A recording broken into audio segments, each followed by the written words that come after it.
Jadi setelah melihat debat kedua Pilgub Jawa Tengah tadi malam, kita semua ini kan bisa menilai sendiri siapa yang pantas menjadi gubernur Jawa Tengah dan siapa yang belum pantas. Kita bisa melihat pasangan nomor urut 1 Andika Hendi itu tadi malam kan tanpa melihat catatan, tanpa melihat tulisan. Beliau itu seolah-olah itu apa yang akan disampaikan sudah ada di kepalanya, sudah di luar kepala. Jadi beliau itu sangat pantas untuk menjadi gubernur dan wakil gubernur Jawa Tengah, yaitu nomor urut 1 Andika Hendi. Sedangkan pasangan Ahmad Lutfi dan Taji Yassin nomor urut 2 itu saat debat tadi malam itu berkali-kali itu bolak-balik itu melihat catatan, selalu menulis dan mencatat, nanti dilihat seperti itu. Karena apa? Karena mereka itu belum siap kerja, belum siap untuk menjadi gubernur di Jawa Tengah. Nah, sekarang kita lihat rekam jejaknya ya. Rekam jejak Ahmad Lutfi selama 4 tahun menjadi Kapolda di Semarang, apa yang beliau lakukan? Saya rasa tidak ada, karena pungli-pungli di Jawa Tengah terutama dari oknum polisi itu masih sangat banyak. Oleh karena itu, kenapa surveinya terus anjlok walaupun didukung oleh Prabowo dan Jokowi?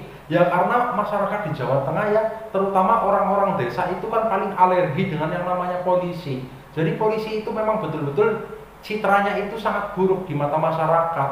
Nah, karena begini ya, kalau di masyarakat sendiri ketika kita di jalan raya ada kecelakaan ya, misalkan ada kecelakaan, polisi bukan menengahi tetapi malah menambah masalah yang ujung-ujungnya duit. Jadi wajar kalau banyak orang yang ngomong polisi itu kerjanya hanya menekan dan menakut-nakuti rakyat, ujung-ujungnya duit. Itu benar itu yang ngomong kayak gitu, memang seperti itu adanya kalau citra-citra polisi di masyarakatnya seperti itu. Oleh karena itu wajar saja kalau surveinya Ahmad Lutfi itu selalu turun terus ya. Karena Ahmad Lutfi sendiri selama 4 tahun menjadi Kapolda di Semarang itu kan anak buahnya kan gimana kayak gitu, masih banyak pungli di bawah-bawahnya. Nah, sedangkan Taji Yassin beliau itu memang pernah menjadi wakil gubernur. Beliau menjadi wakil gubernur juga tidak bekerja, tidak ada rekam jejak kerjaan apa-apa. Bahkan daerah Rembang itu kan tempat di mana beliau tinggal.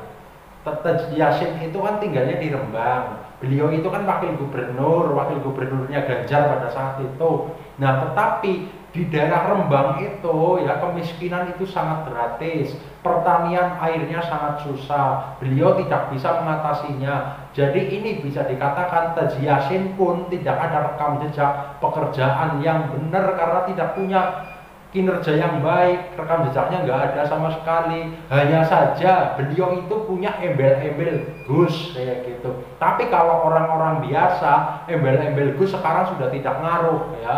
Dan ini untuk warga Jawa Tengah semuanya ya, karena saya juga warga Jawa Tengah.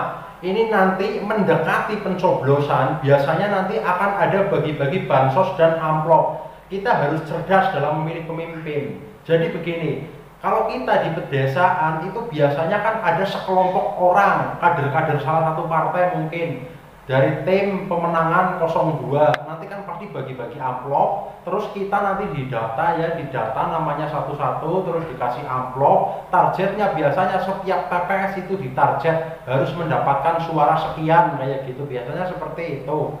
Nah, kita sebagai warga biasa ketika ada yang mengarahkan kita seperti itu, kita terima saja amplopnya. Kalau mereka ngomong kita iyain aja nggak apa-apa. Tapi nanti saat pencoblosan, coblos nomor urut 1 yaitu Andika Hendi, nanti mereka pada malu sendiri ketika amplopnya sudah banyak yang keluar, bansosnya sudah banyak yang keluar, tetapi pasangan Ahmad Lutfi dan Taji Yassin itu kalah di setiap TPS, jumlahnya sedikit. Nanti mereka malu sendiri, sedangkan kita yang ngasih amplop ketika nanti kita ditagih, kamu noblos siapa, noblos apa, kita nggak usah ngomong, kita ngomong saya noblos nomor 01 kayak gitu aja, nggak apa-apa, nggak ada masalah. Di sini tidak ada undang-undang hukum, tidak melanggar hukum kalau hal-hal seperti ini ya. Itu namanya kita cerdas dalam memilih pemimpin. Jadi nanti sekali lagi ya, nanti ketika menjelang pemilihan ya tanggal 27 November nanti kan pasti ada serangan fajar atau bagi-bagi amplop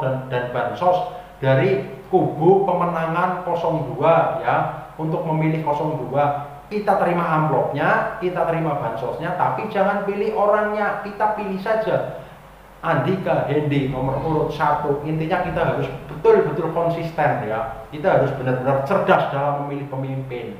Mungkin kita nanti dibilang, kalau bahasa sini itu ngelombo ya, bilang itu katanya udah tak kasih amplop mau milih 02, kenapa yang dipilih 01? Itu kita nggak masalah. Hal seperti ini itu tidak melanggar hukum ya. Oke, jika teman-teman sudah paham, kalau ada kritik dan saran silahkan tulis di kolom komentar.